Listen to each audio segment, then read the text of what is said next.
આણંદ વડોદરા જિલ્લાને જોડતો પાદરા નજીક મહીસાગર નદી પર આવેલો ગંભીરા બ્રિજ એકાએક તૂટી પડતા વાહનો સહિત અનેક લોકો નદીમાં ખાબક્યા હોવાની માહિતી સામે આવી છે। ત્યારે 3 લોકોના મોત થયા હોવાની માહિતી પણ સામે આવી છે, જ્યારે 8 લોકોને રેસ્ક્યુ કરી લેવામાં આવ્યા છે। ઇકો કાર ઉપર ટ્રક પડ્યો હોવાથી મોતના આંકડા પણ વધવાની સંભાવના છે। ઘટના સ્થળેથી સામે આવેલા દ્રશ્યો અનુસાર સ્થાનિકોએ બચાવ કામગીરી શરૂ કરી દીધી છે।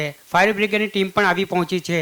હાલ એનડીઆરએફની ટીમ સહિતની વહીવટી ટીમ દ્વારા બચાવ કામગીરી શરૂ કરી દેવામાં આવી છે।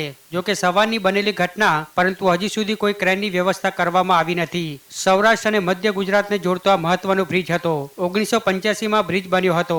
જ્યારે જરૂર પડી ત્યારે તેને મેન્ટેન કર્યો હતો અને 212 કરોડના ખર્ચે નવો બનાવવા માટે મંજૂરી પણ આપી દેવામાં આવી હતી, પરંતુ છતાં કમનસીબે આ બનાવ બની ગયો, જે દુઃખદ છે તેમ તો હાલ મંત્રી શ્રી ઋષિકેશ પટેલ કહી રહ્યા છે। જોકે આ બાબતે કોંગ્રેસ નેતા અમિત ચાવડા અને આમ આદમી પાર્ટીના નેતા ઈશુદાન ગઢવીની પ્રતિક્રિયા પણ સામે આવી છે અને સરકારની સખત ઝાટકડી પણ કાઢી છે। પણ સવાલ એ છે કે ક્યાં સુધી સરકાર તેમજ વહીવટી તંત્રની લાપરવાહીના કારણે લોકો જીવ ગુમાવતા રહેશે।